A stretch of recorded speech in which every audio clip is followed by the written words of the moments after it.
Welcome back to Blue Jacket Slapshots. Now, from Nationwide Arena, once again, here's your host, Brian Giesenslaw. Welcome back to Blue Jacket Slapshots, and every week we try to get some help, some outside analysis, expert analysis, in this case, with Rick Gethin from FoxSportsOhio.com. And Rick, we've talked a lot on this show early in the season about the injuries and all of this piling up, but now we have a win. The Jackets broke that losing streak. What did you see as being key to the Jackets winning? The key started actually last Tuesday in Washington. 2 periods of Blue Jackets hockey they rediscovered, were reminded of the way they used to play last year. The guys in the room saw that, responded to that. That was the result in Philly. Scott Hartnell was a big part of that storyline as they went back to Wells Fargo Center. And I think the Philly fans look at this and they miss Scott Hartnell in a lot of ways. What has he brought to Columbus? Because I think he's kind of tried to ease his way into the leadership role, but on the ice, his production has been key in helping his team get along. He brings not only the leadership that you talked about, but also a physicality, a gritty style of play that really fits in with the makeup of this team. I mean, you could almost say that he's been playing Blue Jackets hockey while he was still a Flyer. And the Flyers fans do miss that. They miss that grittiness on their team.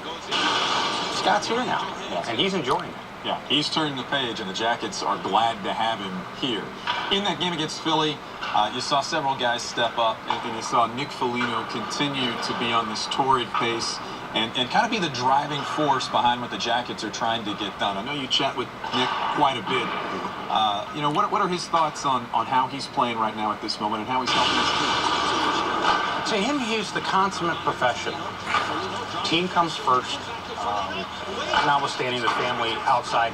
But when he's here and he's part of the Blue Jackets family, the team comes first, whatever he can do to help the team.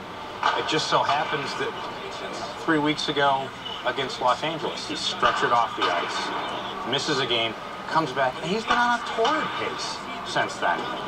At this point, we're looking at probably just under 100 points for the season if he stays on this pace, which I don't think he will. But it would be amazing. It would shatter his previous career record.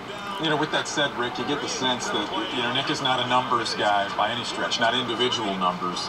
There seems to be something a little bit deeper going on with him in terms of his leadership this season. Why do you think that is? On the surface, superficially, you could say it's because it's a contract year. Wants to get a good contract, wants to stay in Columbus. The more I've gotten to know Nick Foligno, I get a true sense that he wants to be here. He was part of the turnaround when this team, you know, started laying those bricks, as John Davidson likes to say. He was part of that turnaround, and he wants to see the team succeed and win a Stanley Cup. It sounds cliche, but that's what these guys are playing for, and Nick truly believes that they can win it here, and he wants to be a part of that. That's why you're seeing the pace that he's on, and the way he's playing, and the leadership that he is just exuding on the ice and off the ice. In that game against the Flyers, Curtis McElhinney was in goal and played really well in helping the Jackets get that win.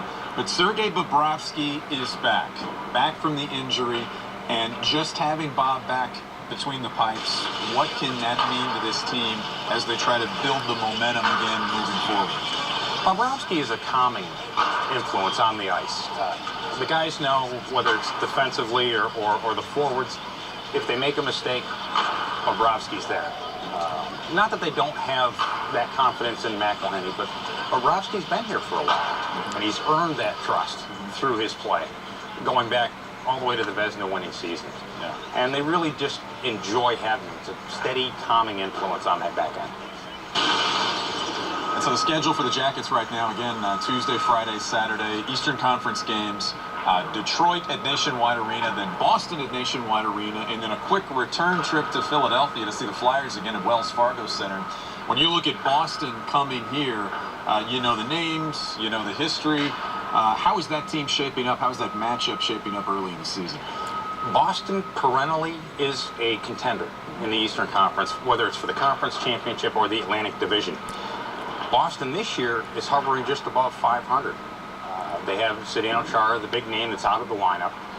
They've got a lot of guys that they just are going back and forth between stepping up and not stepping up. It's a game the Blue Jackets can win if they play the way they have been playing in the last few games. Absolutely. And then back to Philadelphia, and you know how important those division points are as the Jackets try to climb back up through the standings. And it is kind of a scheduling quirk that twice in 8 days you're on the road in the same building.